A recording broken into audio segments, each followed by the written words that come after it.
tonight, communities continue to battle wildfires that are threatening homes and lives. Fans react after the Riders postpone their game because of wildfire smoke. And a Regina jeweler partners with Olympic athletes to make them sparkle at the games. This is CBC Saskatchewan News.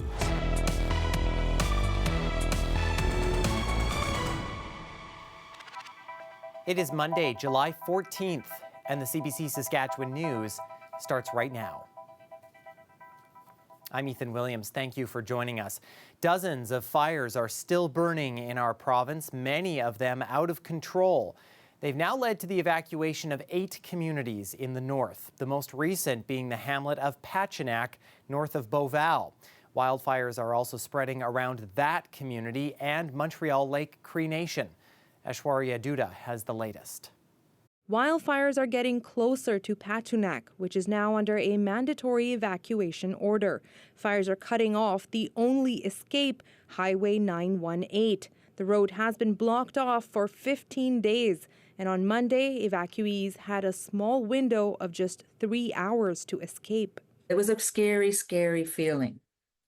Could almost say terrifying. She says emergency response crews have been working hard. Nearly 300 people were airlifted and taken out by boat last week, and on Monday another 200 were evacuated by bus and private vehicles. I can imagine that the people of Pachinak are feeling very anxious right now, just like we were. And they had to drive down that road early this morning where there's fire smoldering and in places along the road. She says crews were promised reinforcements, but so far just 3 bulldozers, a few trucks, and 1 fire engine have arrived. The province needs to put more money into the resources that we need to fight fires in the north, because this is our 3rd year of fire affecting our communities.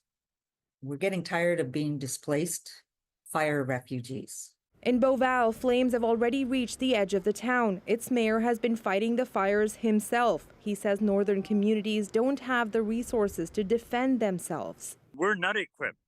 We're borrowing equipment like this one. We borrow it from the housing authority.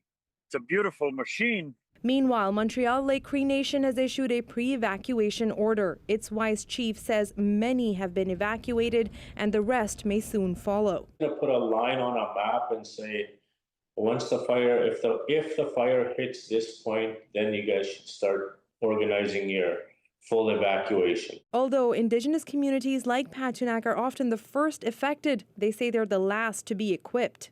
Today is very important that they get that equipment up there today, because we can't trust that it's going to be able to get up there after today.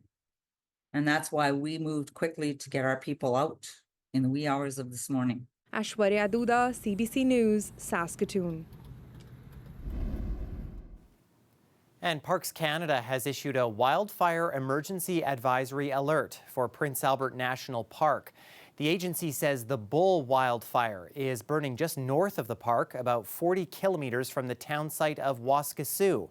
There is no evacuation order as of Monday afternoon, but smoke from the fire could lead to poor air quality and reduced visibility in the park. Officials are asking visitors and residents to be ready to evacuate if conditions change.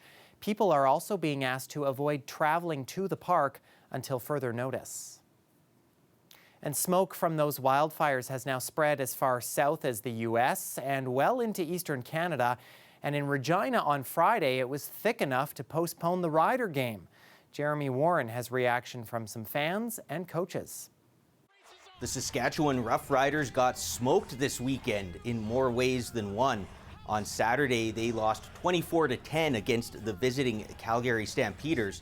But it's what happened off the field that made for an unusual weekend. Wildfire smoke blanketed Regina on Friday, causing air quality concerns for players. The CFL delayed kickoff so the smoke could clear, but fans waited 4 hours to see if the game would eventually go ahead. We were breathing the stuff. They didn't seem to mind 30,000 people breathing that smoke. And the elderly were breathing it. The young children beside me were breathing it. So, frustration started to build. We put it nicely. The game was scheduled for 7 o'clock. It wasn't officially postponed until almost 4 hours later. Many fans were frustrated by the decision and by how long it took the league to make the call. The league says all stadiums are equipped with air quality sensors and that it was hoping wind would help the smoke subside. The game was rescheduled for 2 p.m. Saturday. Cal Tomlin and his friends had to book hotel rooms. We're all hardcore Rider supporters. We spent thousands of dollars, our family, going to Grey Cups over the years. And I'll continue to support the Rough Riders and cheer for them. But I'm not going back into that stadium for at least another year. As for the game, it's the Riders' first loss of the season, but the team isn't using the delay as an excuse. Honestly, we felt great. We were just happy that it wasn't going to be postponed to who knows when, right? We get to kick off tomorrow, and everybody got a good night's sleep. You know what I mean? The other team had to do the same thing we did. The Riders' next game is Saturday. They take on the BC Lions in Vancouver. Jeremy Warren, CBC News, Saskatoon. And even though Friday's game was postponed, there were other teams who played across the province and other events that went ahead. Experts say even the difference of just a few feet can vastly change the quality of the air you breathe and the safety of that air. There are various factors that go into determining whether to cancel a sporting event, not just the Air Quality Health Index. Different sports require different amounts of huffing and puffing and exposure time, right? So like football, like Canadian football, for example, they're out for very short periods of time. It's high burst energy for a couple of seconds, and then it's done, and then you stop and you reset, right? If you're going to run a marathon, that's a very different experience, and your body is doing something very different in that time. Orr says while health should come first, sometimes business and broadcast contracts can factor into a pro sport league's decision to cancel. Well, next door in Manitoba, more than 120 wildfires are actively burning, forcing thousands to evacuate from 8 communities. Residents of 3 First Nations in the province's Island Lake region have had to leave their homes to escape the flames. Karen Pauls has more. With fires burning all around the Island Lake region, more than 1,500 people have been evacuated on military airlifts, joining others who left earlier on commercial flights, not knowing when they'll return. Everybody's sort of on high alert, watching and monitoring the situation. And we certainly think of our neighboring community, Garden Hill, who's had the fire breach and is now in the community and threatening homes. Garden Hill is one of 2 First Nations in the area with an airport. Neighboring communities have been sending residents there by boat. My concern is access points of leaving, because we don't have an airport here. We either have to go to Garden Hill or St. Trees to catch a plane. So what happens if it's too smoky? Like how do we planes can't land? The province says it's put more resources on the ground to protect communities and infrastructure. Have been making some progress there, though it has been a bit challenging just due to smoke conditions and some pretty intense fire activity there. The decision to evacuate is not made lightly. It is made based on real-time assessments of risk, road access, smoke, and the medical needs of communities. And those decisions are made with local leadership. Local leadership are trying to support evacuees at this command center in a Winnipeg hotel. Most Garden Hill residents are staying in hockey rinks and soccer complexes. This man is trying to find hotels for the most vulnerable. All the dialysis people, all the elders are on that list, all the people with medical issues, asthma patients and the infants. All told, 12,000 Manitobans have been forced from their homes in a wildfire season that has already burned more than 2% of the province's land. Karen Pauls, CBC News, Winnipeg. The Department of National Defense has released new details about the 4 men accused in an alleged extremist plot in Quebec. The men appeared in court Monday morning. A bail hearing for 3 of them has been set for Thursday and Friday of next week. All 4 are accused of a plot to seize land in Quebec in what the RCMP call an act of, quote, ideologically motivated violent extremism. All the suspects are linked in some way to Canada's military. 2 of them are currently serving in the Army. Well, this is maybe not what comes to mind when you think of July in Saskatchewan. Maybe not rain, more so sunshine, but the rain was coming down pretty steadily in Regina and other parts of southern Saskatchewan Monday. It is needed, though, of course, and it would be nice if it could fall a little further north on all those fires. Riley Lachuk will tell us if there is any relief in sight in his forecast after the break. Stay with us.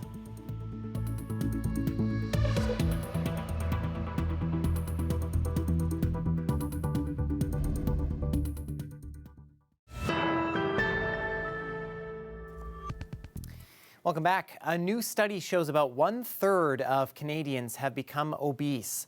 It points to a sharp increase in obesity rates during the COVID-19 pandemic than in the years leading to it.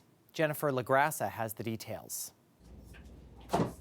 In the early months of the pandemic, Angela Martin says cooking was her comfort.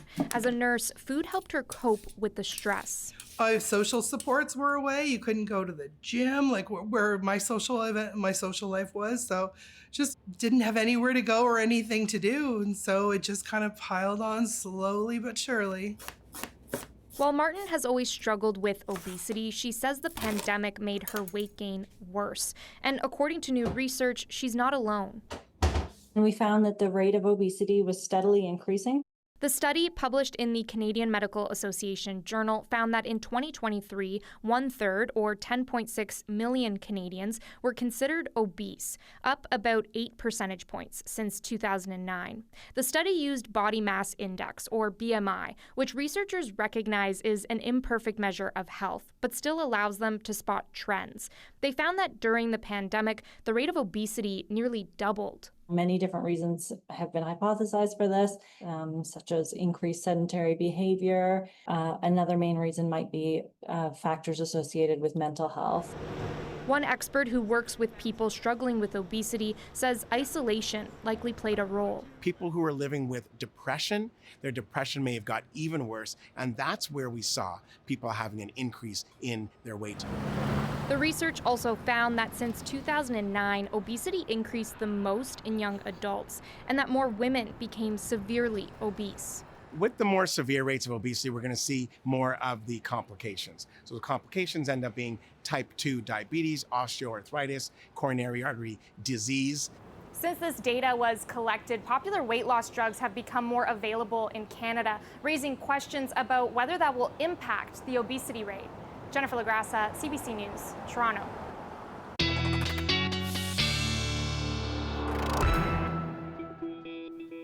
Well, a look outside to a dreary and rainy Saskatoon, of course, along with Regina, Saskatoon, seeing some of the same weather today with that cloud cover in store. Now, of course, the question is, will that rain be heading up further north to douse the forest fires that we are seeing? Our weather specialist, Riley Lachuk, is here with some of the answers. Hi, Riley.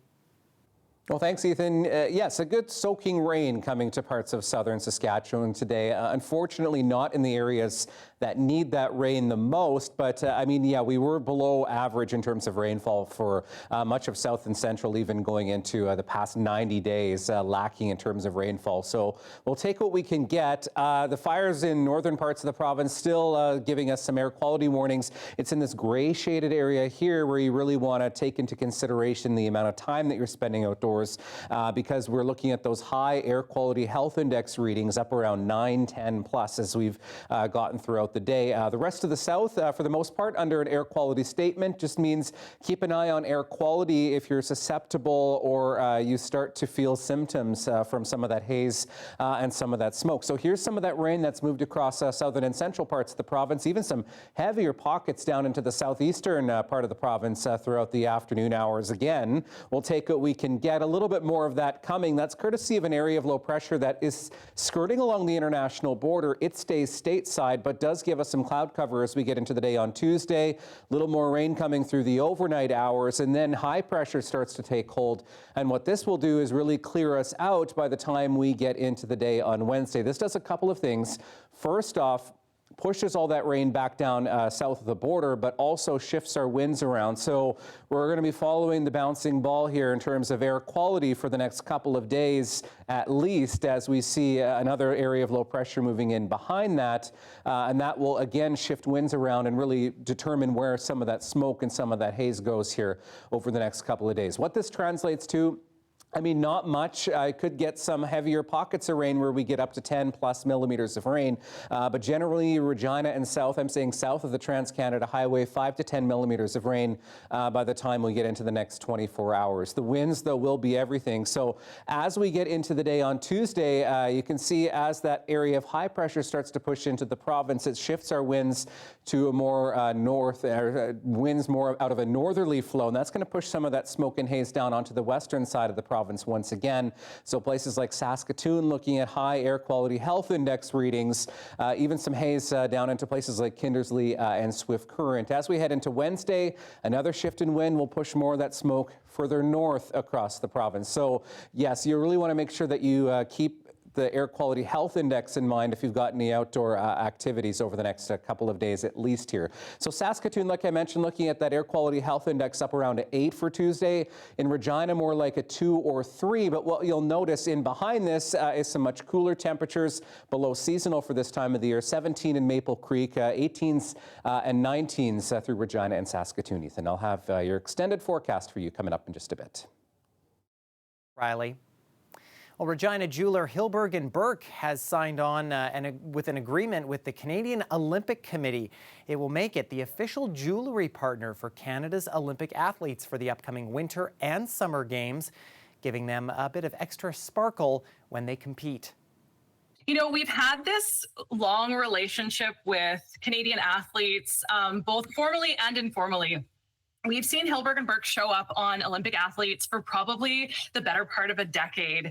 And that has led to some amazing relationships and partnerships, such as the collaboration we did with Tessa Virtue and other campaigns featuring Olympic athletes. So I would say it has really evolved very organically over the years. And so as we started talking to the Canadian Olympic Committee about a more formalized partnership, it just really felt like it was right and it was the right timing for us. So we're thrilled with the next 4 years being the official jewelry partner, and we're going to be releasing a collection that is totally inspired by this partnership that will support our Canadian athletes coming out later this year. And yeah, we just feel like incredibly honored to be a part of it. It's been exciting for our company to have this partnership evolve really organically with athletes and with sport. And it seems like the more we lean into it, the more that it just really amplifies our brand and works. So we're really thrilled. Like this kind of is, I think, one of the biggest partnerships that we've ever had. And we're really thrilled that it's just kicking off and just the start of the next 4 years. So part of it is we will be crafting the Olympic rings for all the athletes. So any athletes that participate in the field of play during the Olympics will get one of these rings made by Hilberg & Burke. But we're also going to be creating a collection. So we sneak peeked that collection a little bit 2 weeks ago, and those pieces sold out right away, but we have more of the collection coming. And it's really a way for all Canadians to hopefully show a small piece of their pride as we cheer Canada on in the next Winter Olympics in Italy. One of our biggest fans was, and still is, Natalie Spooner, so a famous Canadian female hockey player. And it was some international game. I kind of remember exactly when it was, but she took off her helmet and she was wearing Hilberg & Burke. And I remember we were all just like so thrilled, and that started a partnership and a relationship with her that has lasted for many years.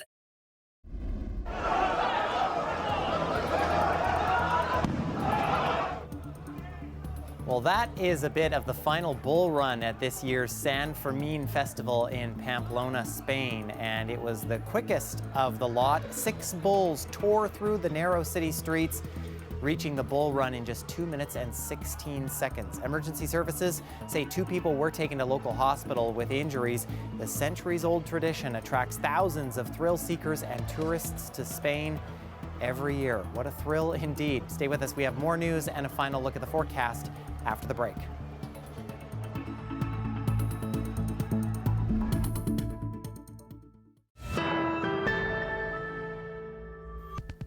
Welcome back. A major storm barreled through parts of Alberta on Sunday.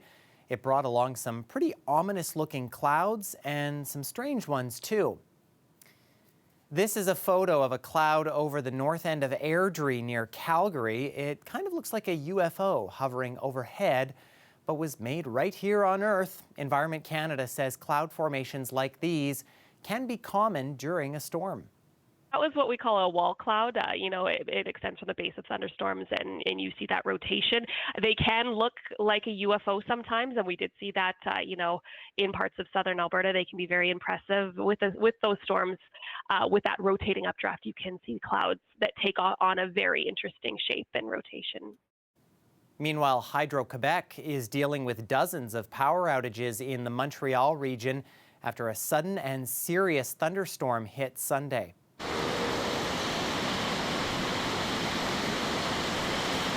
The storm also caused flash flooding in the city. The driver of this car had to be rescued by police.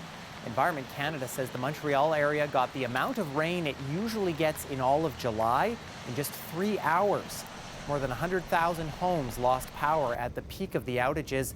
The storm also caused several cancellations and delays at Montreal Trudeau Airport.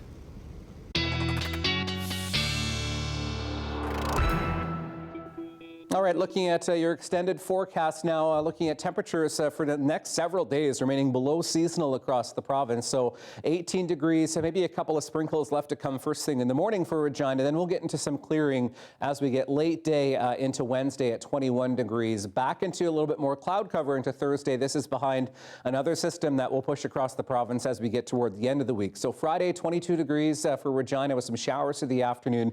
And then a little bit unsettled as we head through the weekend into early next week with the chance of some thunderstorms Sunday into Monday. For Saskatoon, Air Quality Health Index, again, looking at that reading up around 8 for Tuesday through the day. You'll want to keep that in mind because that can fluctuate even over short distances and over short periods of time. But the trend, again, being below seasonal in terms of temperatures. So 20 for Tuesday, 22s, 23s for Wednesday and Thursday, remaining below seasonal through the weekend. A bit more sunshine through Friday, Saturday, Ethan. And then we have a risk of thunderstorms as we head Sunday into Monday of next week. And we'll hope for more rain than lightning with those storms. Thanks, Riley. And that is it for us. For more news anytime, you can always head to cbc.ca/sask or subscribe to the CBC Saskatchewan YouTube channel. And of course, you can always download the CBC News app on your smartphone or tablet. Thanks so much for watching.